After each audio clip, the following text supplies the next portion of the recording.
Dari dunia olahraga, tak butuh waktu lama bagi Patrick Kluivert ngegas sebagai pelatih kepala timnas Indonesia.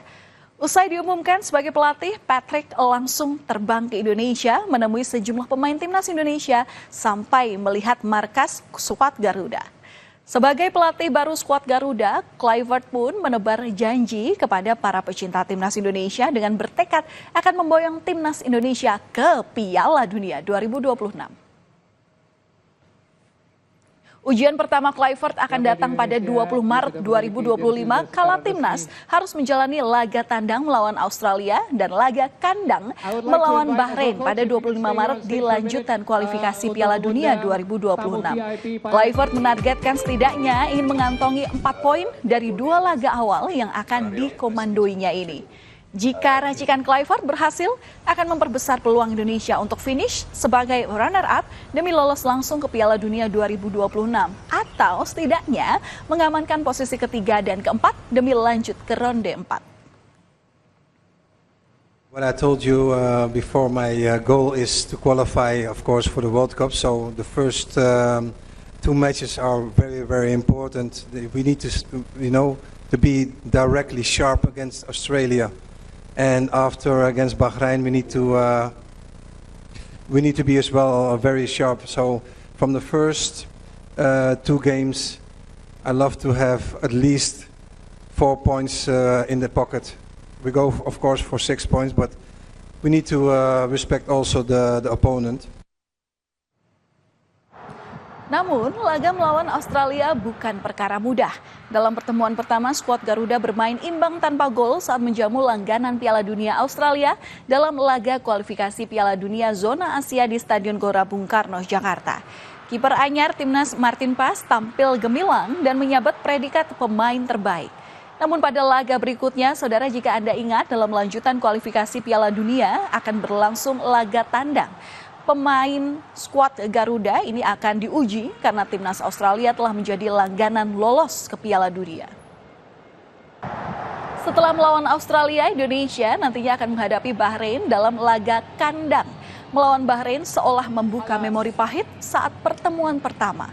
Timnas Indonesia harus puas dengan hasil seri. Saat itu, kemenangan Indonesia sirna setelah Bahrain mencetak gol penyama kedudukan di menit 99. Ketegangan sempat terjadi antara pemain dan pelatih timnas karena protes atas keputusan wasit Ahmad Alkaf yang memperpanjang masa injuri tersebut.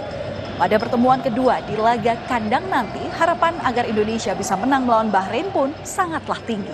Kita masih menunggu kartu merah buat manajer Indonesia. Dengan waktu kurang dari 2 bulan, saudara, Kluivert harus segera menyiapkan tim untuk membawa Garuda terbang lebih tinggi. Sejumlah pemain diincar untuk masuk timnas. Di antaranya ada nama Jairo Reitwold, lahir di Belanda.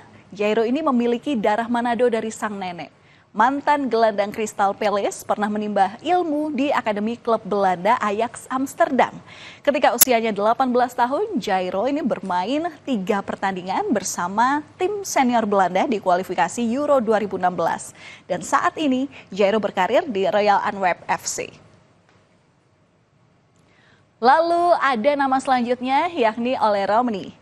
Ole ini diketahui memiliki garis keturunan Indonesia dari ibunya dengan neneknya yang lahir di Medan, Sumatera Utara. Ole Romani ini adalah pemain yang kini dibutuhkan oleh timnas. Bermain sebagai target, Ole ini merupakan striker grade A yang diharapkan menambah kekuatan lini depan timnas. Pemain Oxford United ini diharapkan dapat menjalani debutnya bersama timnas Indonesia saat bertandang ke Australia. Nama Ole dan Jairo ini dipastikan akan menjalani proses naturalisasi. Menpora Dito Aryo Tejo menyebut masih ada 1 nama lagi yang akan dinaturalisasi. Saudara, salah satu upaya Kluivert untuk mewujudkan janji manisnya adalah dengan belajar bahasa Indonesia. Mengingat komunikasi sebelumnya disinggung sebagai salah satu kendala dalam timnas Indonesia di kepelatihan sebelumnya. Sementara asisten pelatih Denny Lanza telah lebih mahir berbahasa Indonesia. Patrick Kluivert ini memang memiliki nama legendaris sebagai pemain, tetapi belum memiliki jejak moncer sebagai pelatih. Untuk itu, Kluivert tak sendirian dalam melatih tim Garuda. Kluivert akan ditemani dua kolega senegaranya, yakni Alex Pastoor dan mantan pemain sepak bola Belanda, Danny Lanzat. Sah menjadi asisten pelatih Timnas Indonesia, Danny Lanzat dan Alex Pastoor sudah mulai ngegas untuk membantu Kluivert menangani Timnas Indonesia. Lanzat dan Pastoor mulai menganalisis pertandingan antara Australia dan Arab Saudi. Kegiatan ini ia bagikan di akun Instagram pribadi Danny Lanzat. Australia merupakan lawan Indonesia pada 20 Maret mendatang. Bahkan asisten pelatih Timnas Indonesia juga membagikan foto tengah menganalisis permainan Timnas Indonesia saat menghadapi Arab Saudi di laga kualifikasi Piala Dunia 2026 zona Asia pada 19 November 2024 lalu.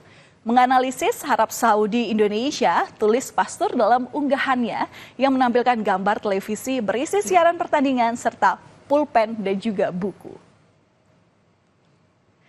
Saat di Indonesia, saudara, Kluivert ini juga sudah nge-spill bagaimana strategi yang akan dipakai untuk membawa permainan Timnas Indonesia. Sebagai mantan penyerang Timnas Belanda, Kluivert sepertinya bakal mengadopsi gaya permainan Belanda yakni total football. Di mana permainan ini akan mendominasi dalam melakukan penyerangan dan menekan lawan. Namun penerapan formasi ini menurut Kluivert harus disesuaikan dengan kenyamanan pemain. Kami masih akan kembali usai jeda, saudara, dengan informasi mengenai seorang bocah berusia 3 tahun yang nyaris menjadi korban penculikan di Kabupaten Bekasi, Jawa Barat. Beruntung, warga berhasil menangkap pelaku.